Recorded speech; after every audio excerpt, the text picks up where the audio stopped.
Hello, my name is Stephanie Bernard and I am from the School of Physics at the University of Melbourne and the ARC Centre of Excellence for All-Sky Astrophysics in 3 Dimensions, or Astro 3D. My talk today is a week in the life of a 15-year-old astrophysicist, and what I'm going to be talking to you about is the work experience program that we run here in the School of Physics and how I have tried to tailor it so that students get a really great idea of what being a physicist and especially being an astrophysicist is all about. So to start with, I thought I would talk a little bit about what the program is. So in Australia, this is a very common program that students in year 9 or 10, so 15 years old, do. So they spend 5 days, usually consecutively 5 days, in a business setting. And so this is designed to give them an idea of what work is like, what employers expect of their employees, and to help them build skills that they may not be getting in regular school life. Usually, we have 1 week a year. Some businesses will take students any time of the year, but many places will take a cohort of students 1 particular week of the year. Usually this is the same week for all schools. When I was a student many years ago, it was in the middle of July. Was 1 week that students were expected to do this. And this means that the interruptions to school life are reduced for students. If all the students are expected to be out that week, it means that teaching doesn't have to go during that week. So it's a little bit different depending on where you go. Some students are not able to organise their work experience for that week because of other commitments or because they just haven't been able to find anything in particular. So these ad hoc ones are very important, but we don't do that here. We have 1 particular week that all students come in. This year, it was Monday, June 19th, 2023, through to Friday, 23rd of June.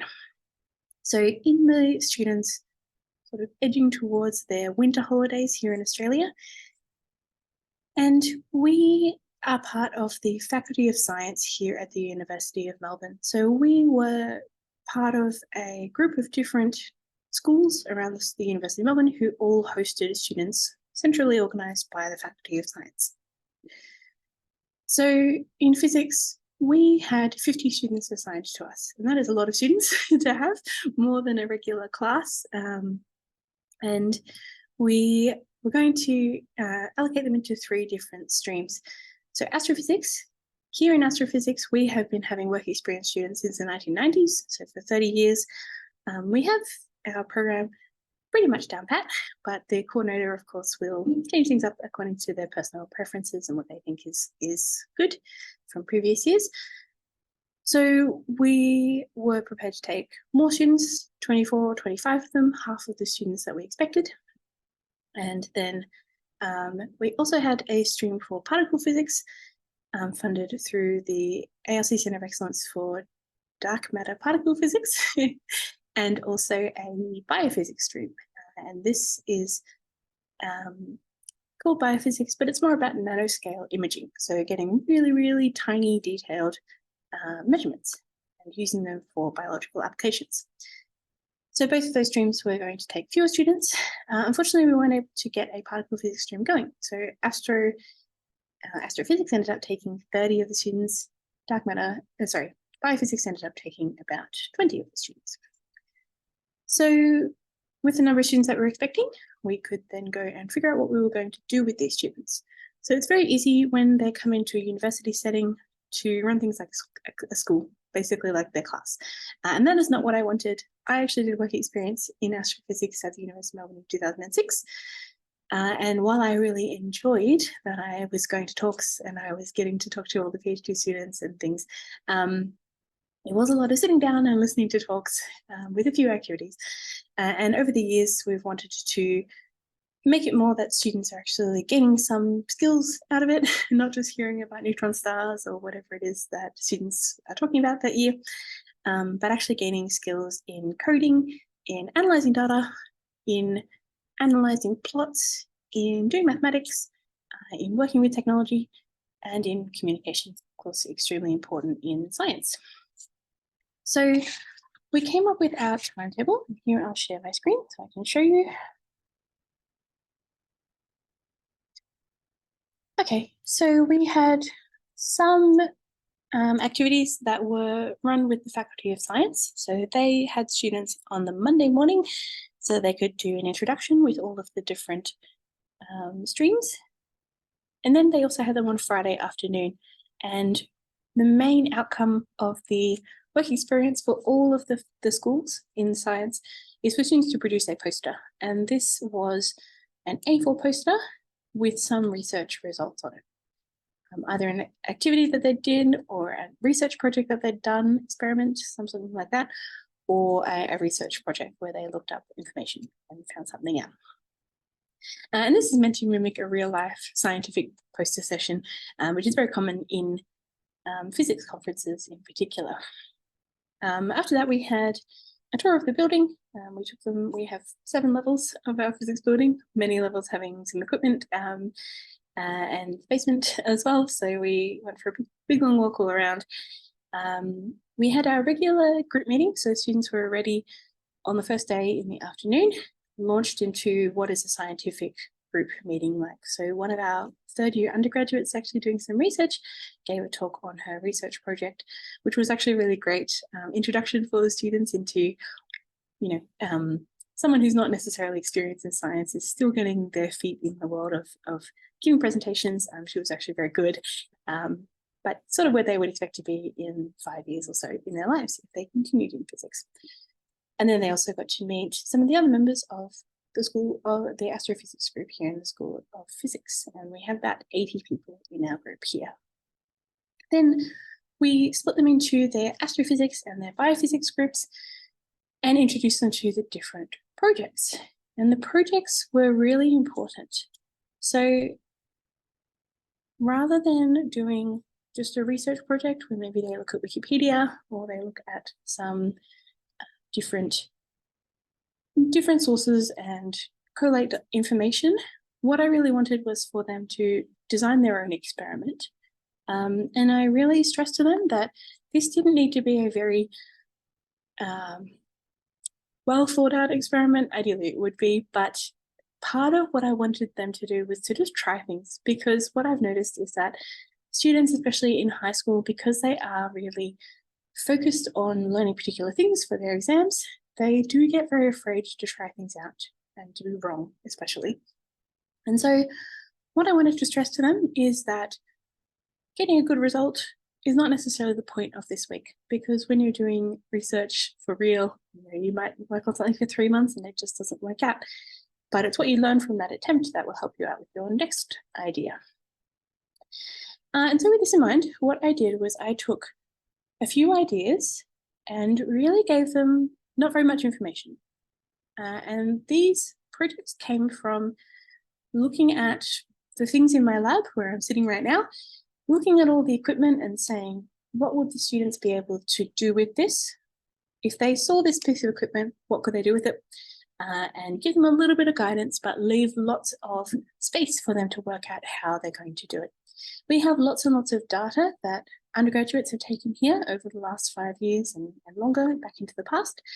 And so the first stop, of course, was to take that data and give that to students, because pretty pictures are one of the real hooks into astronomy, and give them the chance to do that. In 2022, when we ran the program, actually no students chose to do these imaging projects, which I thought was very surprising at the time.